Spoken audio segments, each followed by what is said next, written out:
Good morning, সবাই কেমন আছো? আশা করি ভালো আছো। আমিও খুব ভালো আছি।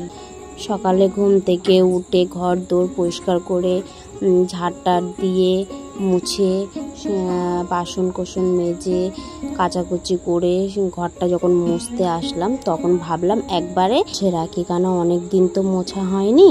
তা পাক্কা এক সপ্তাহ হয়ে গেল সেই পরিষ্কার করেছিলাম আর এই পরিষ্কার করছি। ধুলো পড়েছিল, তাই ভাবলাম একবার এগুলো পরিষ্কার করে নিই। ভীষণ ধুলো পড়েছিল, ঝড় হয়েছিল ওগুলো, তারপরে হচ্ছে দুদিন করে বৃষ্টি হয়েছিল, হাওয়া দিয়েছিল। ভাবলাম পরিষ্কার করব, করা হয়নি।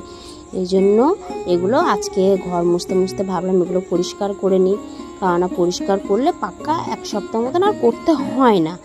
এই জন্য পরিষ্কার করতে চলে আসলাম। তারপরে চলে আসলাম ছাতু গুলতে, কারণ হাজব্যান্ড যেহেতু খেয়ে ডিউটিতে বেরোবে।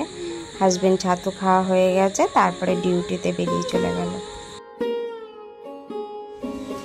সকালবেলা উঠে ঘর ঝাড় দিয়ে পরিষ্কার করে ঘর মুছে টেবিল পরিষ্কার করলাম, টিভি পরিষ্কার করলাম, সব কিছু ফ্রিজ অ্যাকোয়ারিয়াম সব কিছু পরিষ্কার করে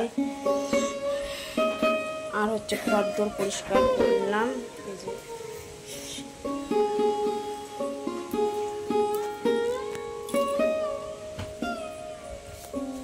খাটটা গোছালাম। ঘরের কাজ মোটামুটি কমপ্লিট।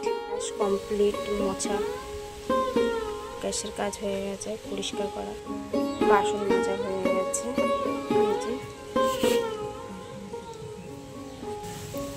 জামা কাপড় কেচে মেলা হয়ে গেছে। এত হাওয়া দিচ্ছে দেখো, বিছানা চাদরটা কোথায় ছিল, এখানে ছিল, ওখান থেকে দেখো ওখানে চলে গেছে হাওয়াতে। কাঁচা ধোয়া হয়ে গেছে, মেলা হয়ে গেছে। কুমড়ো গাছটা যখনই বেঁধে দেয় আবার ঠিক করে দেয়, এই দেখো আবার পড়ে যায়। আজকে অত্যাধিক হাওয়া দিচ্ছে, দেখো কি হাওয়া দিচ্ছে।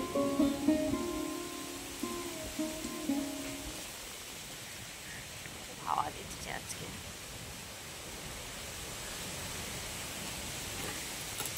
ভালোই লাগছে হাওয়াটা। ঘরে পাখা না চালালেও হচ্ছে, এত সুন্দর হাওয়া। মানে প্রকৃতির হাওয়ার একটা মিষ্টিতা ভাব, খুব সুন্দর হাওয়া। গায়ে কিন্তু দেখো ঘাম রয়েছে, কষ্ট হচ্ছে, এরকমই হাওয়াটা রয়েছে। পাকার হাওয়া যেমন, বাইরের হাওয়াটাও তেমন। চলে আসলাম স্নান টান করে, সিঁদুর টিঁদুর করে সব কিছু কমপ্লিট করে তোমাদের সামনে। এই যে দেখো পুরো কমপ্লিট। স্নান করে পুজো করতে চলে যাবো। দেখো পুজোর আগে একবার দেখিয়ে দিই, আমি বাসন মেজে নিয়েছি, স্নানের আগেই ফুল তুলে নিয়েছি, কারণ স্নানের আগে ফুল তুলতে ইচ্ছা করে না। এই যে এবার পুজো করতে বসবো। পুজো করে নিয়েছি। কেমন সিংহাসনটা লাগছে একটু দেখে নাও, দেখে অবশ্যই আমাকে কমেন্ট করে জানিও যে সিংহাসনটা কেমন লাগছে ফুল দিয়ে সাজিয়ে। যেদিন খুব ফুল পাই বেশি, সেদিন সিংহাসনটা সাজাতে আমার খুব ভালো লাগে। আর আমার ফুল দিয়ে পুজো দিতে, অনেক ফুল দিয়ে পুজো দিতে খুব ভালো লাগে। তারপরে চলে আসলাম রান্নার কাজেতে। আজকে রান্না হবে পোলাও আর চিকেন কষা। যেহেতু মেয়ে খাবে করছে, এই জন্য চিকেন আর পোলাও রান্না করতে চলে আসলাম।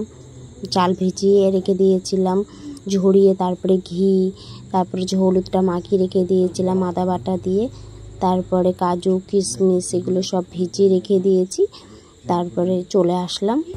এই যে কাজু কিশমিশ ভাজছি। আগে কাজু কিশমিশটা আগে ভেজে তুলে রাখি, কারণ আমি কাজু কিশমিশ একসাথে ভেজে চালটাও দিয়ে দিই, কিন্তু আজকে একটু আলাদা টাইপের করেছি।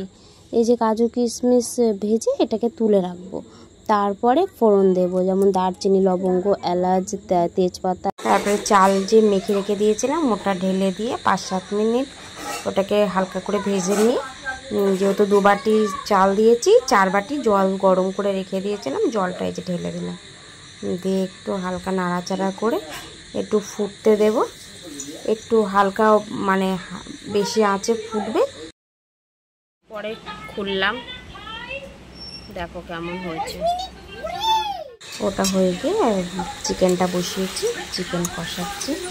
যেহেতু একটু কষাই করবো, যেহেতু ভাত দিয়ে খাওয়া হবে না, এই জন্য পোলাও দিয়ে খাওয়া হবে, তো এই জন্য চিকেনটা কষা করব।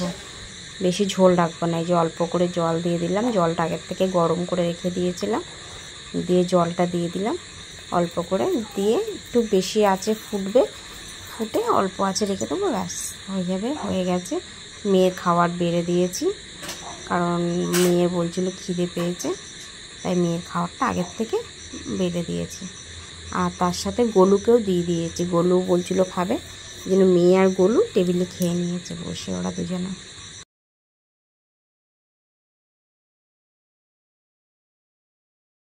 মেয়েকে খাবারটা দেওয়া হয়ে গেছে। মেয়ের খাওয়ার পর আমার একটু এডিটের কাজ ছিল, আমি এডিট করে আমি নিজে খেতে চলে আসলাম। এসে তারপরে তোমাদের সাথে আর শেয়ার করা হয়নি, বিকাল টাইমটাই চলে আসলাম গা হাত পা ধুয়ে সন্ধে টন্ধে দিয়ে। এবার একটুখানি ঘর গোছাতে, যেহেতু যেগুলি কাঁচা হয়েছিল সেগুলো ভাঁজ করে রেখে দিচ্ছি, ঘরটা গোছাচ্ছি। সারাদিনে তো ওই সকালে ঘর গোছানো হয়, তারপরে অগোছালো হয়ে যায়। তারপরে টেবিলটা পরিষ্কার করলাম, করে খাটটাও গুছিয়েছি, তারপরে জামা কাপড়গুলো গুছিয়ে আলনাতে রেখে দিচ্ছি সব। এই যে